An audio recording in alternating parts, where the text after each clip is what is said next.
यह परमेश्वर की आदेश है। This is the commandment and this is the order from God almighty. परमेश्वर जब आज्ञा देते हैं उसे मनुष्य को मानकर चलना चाहिए। यीशु मसीह प्रभु भी ये बताते हैं, तुमको विश्वास भी करना है परमेश्वर के वचन को और उसे मानकर भी जीना है, जिंदगी जीना है। आज हम परमेश्वर के वचन में ध्यान दिया है लूका रचित सुसमाचार 9 अध्याय उसके 37 वचन से लेकर 43 वचन तक। The book of Luke chapter 9 verse 37 to 43। इस प्रभु का वचन में हम ये ध्यान देते हैं, यह पढ़ते हैं कि यीशु मसीह प्रभु पहाड़ से उतरे तो एक बड़ी भीड़ उससे आ मिली। बहुत बड़ा भीड़ है, यीशु मसीह प्रभु के लिए इंतज़ार कर रहा है। प्रभु यीशु मसीह, उसमें वचन में लिखा है कि वो पहाड़ से उतर के आते हैं। यीशु मसीह प्रभु पहाड़ के ऊपर क्यों गए हैं? अपने चेलों को, जो परमेश्वर के राज्य के बारे में यीशु मसीह प्रभु जो सिखाते हैं लोगों को, उस सिखाया हुआ वचन के लिए, और ये चेलों को समझना चाहिए और चेलों को उसके लिए जीने के लिए एक मन फिरावा होना चाहिए। क्योंकि यीशु मसीह प्रभु उनको 12 चेलों को नियुक्त किया है। प्रियजनों, ये परमेश्वर के राज्य के लिए नियुक्त करना है। सबसे पहले परमेश्वर ने आदम से, जब हम देखते हैं, परमेश्वर ने कुछ लोगों को नियुक्त किया है। God selected a devotional persons, God selected a families of the devotional. परमेश्वर के भक्ति, परमेश्वर की धार्मिकता जिस घर के अंदर है, जिस मनुष्य के जीवन में है, उसको परमेश्वर परमेश्वर के काम के लिए वो नियुक्त करता है, ऐसा हम देखते हैं। तो उसी तरह से जैसा परमेश्वर ने आदम को इस धरती को वो अगुवाई करने के लिए, मनुष्य जाति को परमेश्वर ने इस धरती के ऊपर भरने के लिए मनुष्य जाति से भरना चाहिए। और मनुष्य जाति जो है परमेश्वर के नियम में जीता हुआ और परमेश्वर की आराधना करने के लिए परमेश्वर ने मनुष्य को रचना किया है। ये परमेश्वर की मकसद है। This is the aim of the creation. अब इस उद्देश्य जब परमेश्वर की है मनुष्य को बनाने में, परमेश्वर ने ये जो बनाने की योजना जो है, about the man creation plan, the plan of man creation. परमेश्वर जब ये योजना बनाते हैं तो कभी बनाया? मनुष्य को बनाने से पहले, सृष्टि को बनाने से पहले, सारी सृष्टि को बनाने से पहले परमेश्वर ने क्या किया है? एक योजना बनाई थी। कहाँ परमेश्वर ने योजना बनाई थी? जहाँ परमेश्वर की विराजमान होके जहाँ रहते हैं, जहाँ परमेश्वर रहते हैं। यशायाह का किताब में परमेश्वर बताते हैं, आसमान मेरी सिंहासन है। जैसा एक बादशाह अपने सिंहासन के ऊपर विराजमान होकर बैठते हैं। यशायाह का किताब में यशायाह को परमेश्वर ने, यशायाह भविष्यवक्ता को परमेश्वर ये प्रकट करता है, आसमान मेरे बैठने की सिंहासन है, ज़मीन जो है धरती, जब मैं बैठता हूँ, एक बादशाह बैठते हैं सिंहासन के ऊपर, पैर रखने के लिए नीचे, उनके पैर के नीचे एक पाट रहता है। जब बादशाह बैठ के वो न्याय करता है देश के लोगों के लिए, समाज के अंदर शांति और समाज के अंदर न्याय के अनुसार समाज में, देश में अधर्म नहीं होना चाहिए, धार्मिकता और परमेश्वर के न्याय के अनुसार लोगों के ज़िंदगी जीना चाहिए। इस बातों को जब वो बादशाह न्याय करते हैं, न्याय करते समय उनके दाहिना पैर जो है वो एक पीठ रहता है, पाट बोलते हैं उसको, उस पाट के ऊपर रखते हैं। जैसा हम नीचे बैठते थे, एक पाट रहता है। और उस पाट के ऊपर पैर रख के बात करना चाहिए।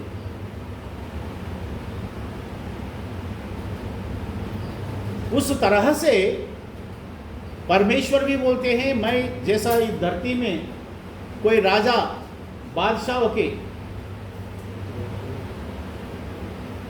बादशाहों के सिंहासन के ऊपर बैठता है, न्याय करता है, उसी तरह से मैं भी, आसमान मेरे सिंहासन है, मैं बैठने वाली सिंहासन पूरा आसमान है, और धरती जो है मेरी पैर रखने की पाट है।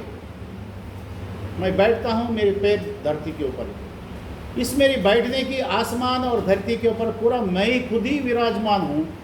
तो तुम मेरे लिए, मैं रहने के लिए किस तरह का मंदिर तुम बनाने वाले हैं, और तुम जो मनुष्य बनाएंगे उस मंदिर में आके मैं कैसे क्या बैठ सकता है, क्योंकि सारी सृष्टि में मैं विराजमान हूँ, फैला हुआ हूँ।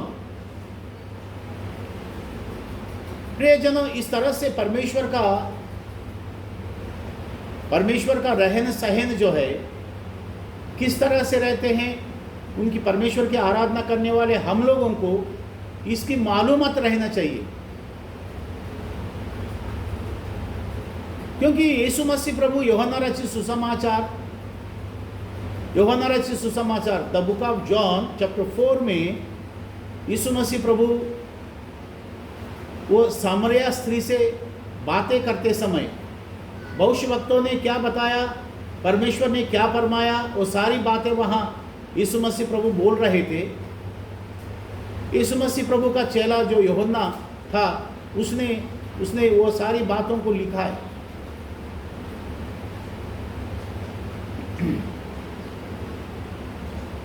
परमेश्वर ये बताते हैं, तुम लोग जो है, सामरिया स्त्री से यीशु प्रभु बोलते हैं,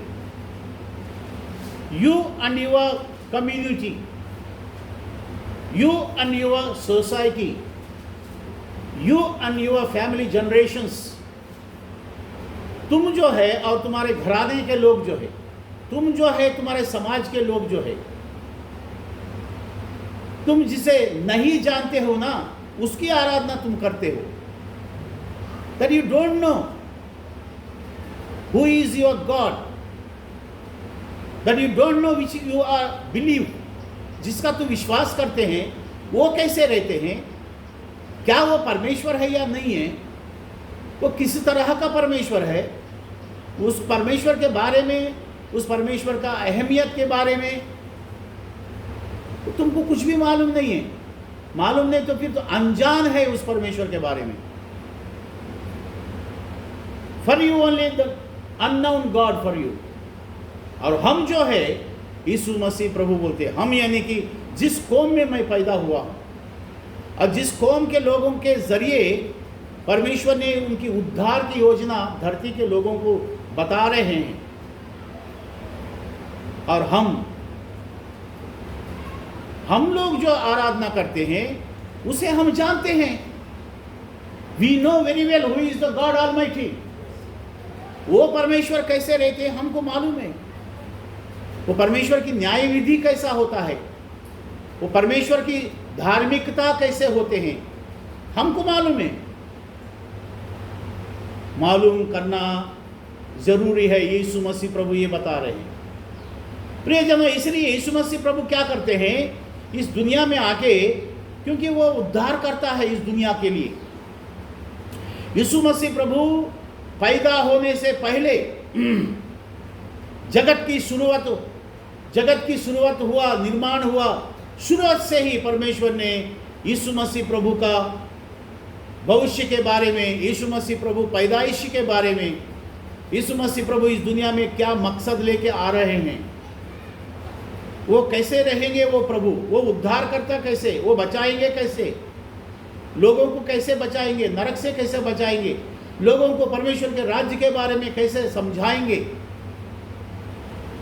कैसे लोगों के लिए ध्यान करेंगे, वो हमारा साथ कैसे रहेंगे, उद्धार करता। सारी बातें यीशु मसीह प्रभु के बारे में भविष्यवाणी परमेश्वर ने भविष्यवक्तों के जरिए फरमाए थे, लिखवाए थे।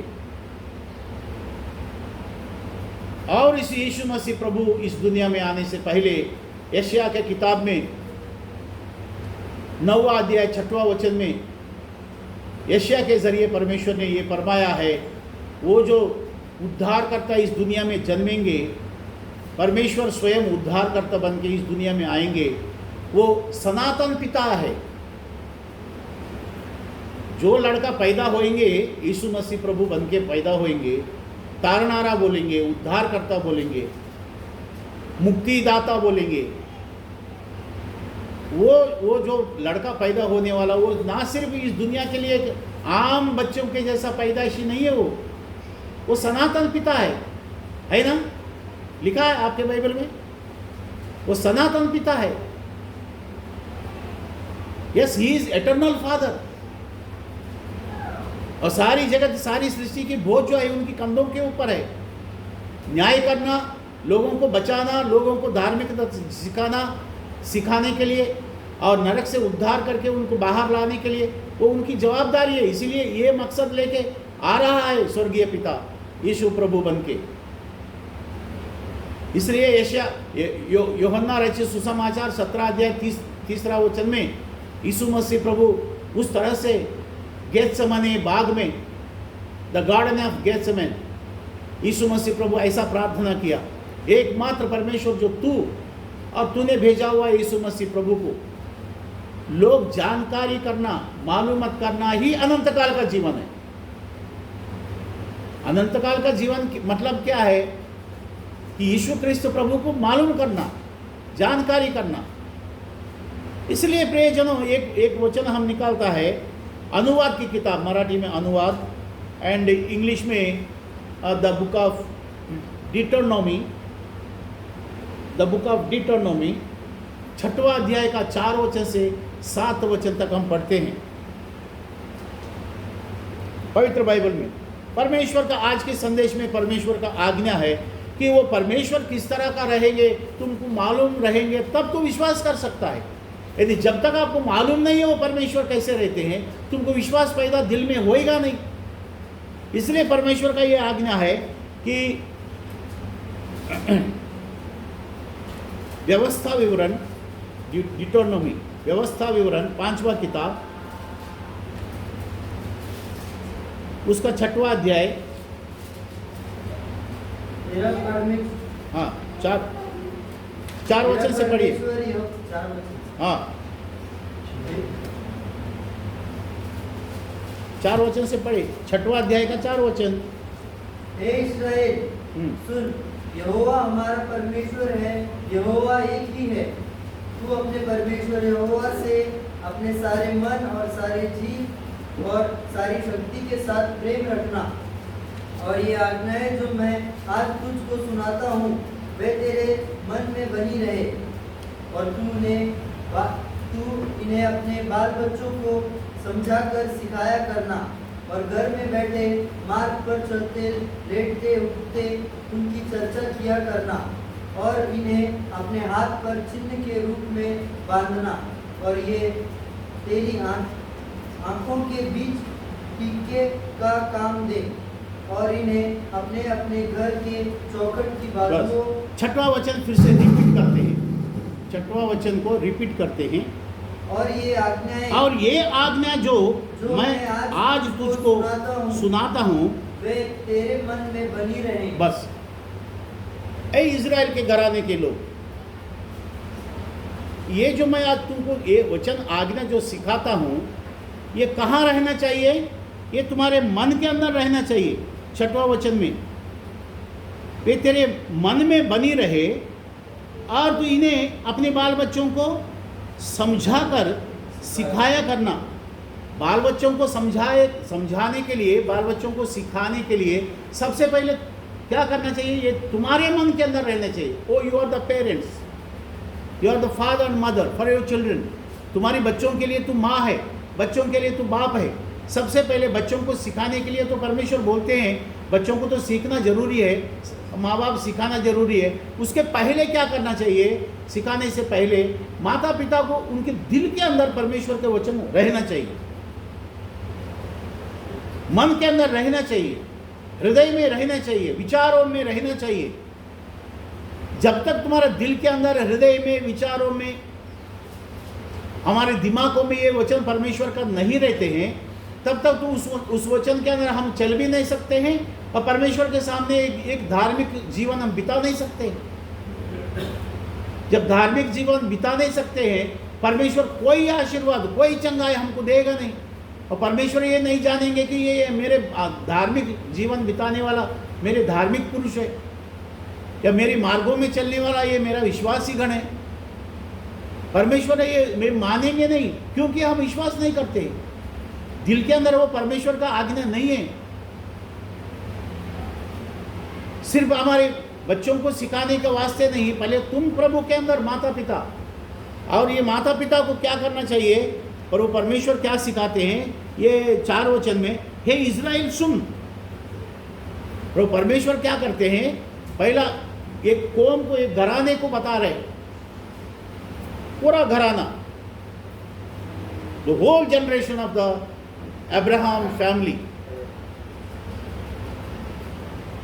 इस तरह से पूरा घराने के लोग, क्यों उस एक ही परिवार को परमेश्वर बता रहे, ऐसा बात नहीं है। परमेश्वर के पास एक प्लान है, ये उद्धार का योजना है, the plan of salvation, the plan of redemption. कई बार हम सुनते हैं ये वचन। जब तक कि परमेश्वर का उद्धार के बारे में, परमेश्वर की योजना, परमेश्वर के आज्ञाएं, परमेश्वर के मकसद हमको मालूम नहीं पड़ेंगे, तो उस धार्मिक जीवन के बारे में, यीशु मसीह प्रभु हमको देने वाले अनंत काल के जीवन के बारे में हमको कोई समझ नहीं रहता है, कोई भी मालूमत नहीं रहता है। और जिसको मालूमत नहीं है, तो हम कैसे उसकी आराधना करेंगे, कैसे उसके लिए इंतजार करेंगे, कैसे उसके लिए बड़ी आशा रखता हुआ उसके लिए प्रयास कर सकते हैं? नहीं। इसलिए प्रियजनों, परमेश्वर क्या बोलते हैं, पहला तुम अपने मन के अंदर इसको क्या करना चाहिए, स्थिर रखना चाहिए परमेश्वर की आज्ञाओं को। आज कितने लोग परमेश्वर की आज्ञा हृदय में स्थिर रखते हैं? यदि हमारा दिल के अंदर, हृदय में, मन में, हमारी सोच समझ में परमेश्वर के वचन रहते हैं, तो दिन रात हम परमेश्वर के पास, परमेश्वर की प्रार्थना, परमेश्वर के वचन, दिन रात मतलब इसका मतलब ये नहीं कि तुम काम पे नहीं जाओ, जो नौकरी मत करो, काम मत करो, ऐसा नहीं। हमारी जिंदगी के एक मकसद ही ऐसा रहना चाहिए। हम प्रभु को धन्यवाद देते हैं, रोजी रोटी भी करना है, वो भी कैसे रोजी रोटी करना चाहिए, ईमानदारी की रोजी रोटी, ऐसा परमेश्वर का बोलने का मतलब है। इसलिए परमेश्वर बोलता है 6 दिन तुम ईमानदारी से अपना रोजी रोटी कमाओ, 6 दिन मेहनत करो, 7वां दिन तुमको, तुम्हारे लिए परमेश्वर के पास आने के लिए एक समय परमेश्वर हमारे लिए तय करते हैं। इसलिए 7वां दिन जो है परमेश्वर हमारे लिए आराधना का दिन ठहरा है। ये जुना नियम है। 7वां दिन उनके लिए परमेश्वर दिया, और शुक्रवार का दिन आराधना के लिए, उनको तैयारी करने के लिए, व्यवस्था, आराधना के लिए सब कुछ प्रिपरेशन करने के लिए, तैयारी करने के लिए शुक्रवार का दिन ठहराया परमेश्वर ने। और शनिवार का दिन जो है सैटरडे, वे लोग जुना नियम में इज़राइल के घराने के लोग आराधना करना चाहिए। यह परमेश्वर के मकसद है, यह परमेश्वर की आज्ञा है। जब यीशु मसीह प्रभु इस दुनिया में आए, काल या समय पूरा हुआ परमेश्वर की योजना का, परमेश्वर का मनुष्य के लिए जो उद्धार देने के लिए परमेश्वर की योजना का समय जब पूरा हुआ, गलतियों की 4 अध्याय का 4 वचन, जब समय पूरा हुआ, परमेश्वर ने यीशु मसीह प्रभु को इस दुनिया में भेजा। उद्धार करता इस दुनिया में आ गया है। प्रभु यीशु मसीह इस दुनिया में आने के बाद में भविष्यवक्तों ने लोगों को पहचान कराया, और योर्धान नदी में बपतिस्मा देता हुआ, बपतिस्मा देने वाले यूहन्ना ने यीशु मसीह प्रभु को लोगों को दिखाया, ये देखो यीशु मसीह प्रभु। वहाँ ये बताया है, ये यीशु जो आते हैं, ये उद्धार करता है, ये मसीहा है, ये परमेश्वर का पुत्र है, ये सारी नाम यीशु मसीह प्रभु को है। लेकिन ये ऐसा है, ये प्रभु, ये सारी दुनिया के मनुष्यों की पापों को उठा के ले जाने वाला परमेश्वर का मेमना है। परमेश्वर का क्या है? मेमना, God's lamb, LAMB, lamb. Lamb यानी कि भेड़ का बच्चा,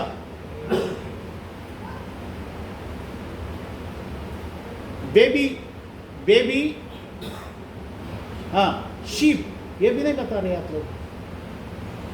भेड़ का बच्चा इंग्लिश में क्या बोलते हैं? Baby sheep. जबान क्यों नहीं निकलता है, आंसर क्यों नहीं देते? इसका मतलब आप इस वचन से अनजान है, परमेश्वर की ये सारी ये जो परमेश्वर के संदेश से अनजान है। नहीं, हम सालों से सुनते हैं, बचपन से सुनते हैं, why not giving the answer, ये बात है। इसलिए बार बार वही संदेश सिखाना पड़ता है। हम प्रभु को धन्यवाद देते हैं।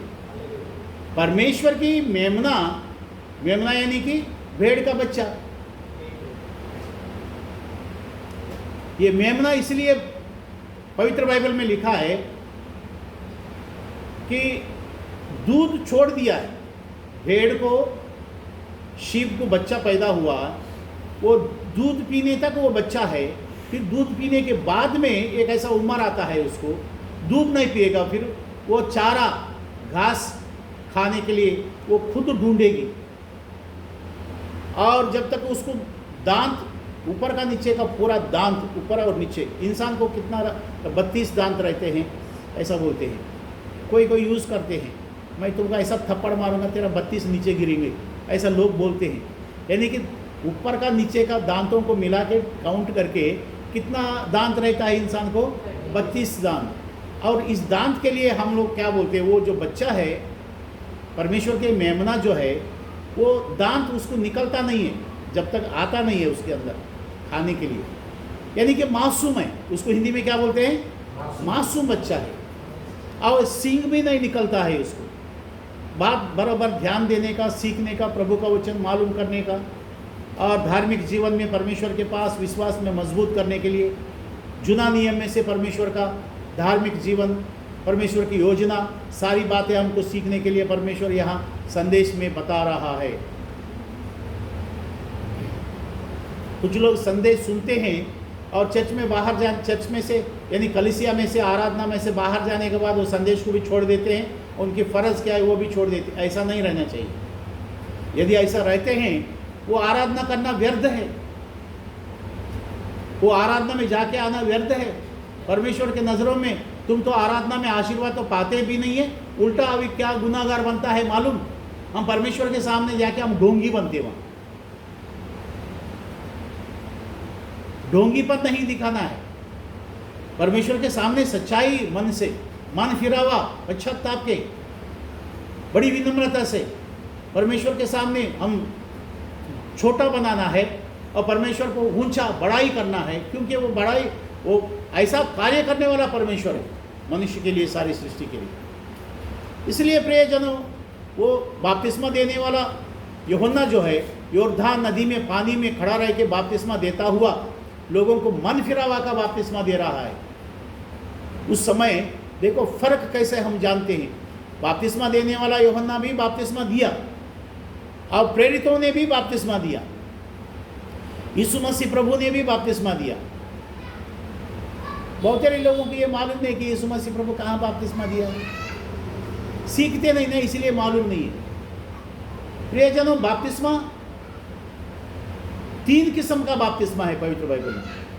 एक, इजराइलियों ने मिस्र देश में से लाल समुंदर को जब पार कर दिया परमेश्वर ने चिन्ह चमत्कार करके, उस लाल समुंदर में से पार होके फिर वो लोग कनान देश की बॉर्डर में आ गया है।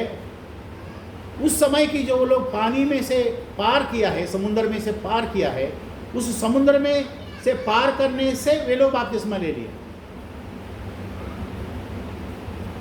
ये पहला यूहन्ना का 15 अध्याय में लिखा है, सॉरी पहला कोरिन्थियों की 15 अध्याय में लिखा ये बात। और कुछ लोगों ने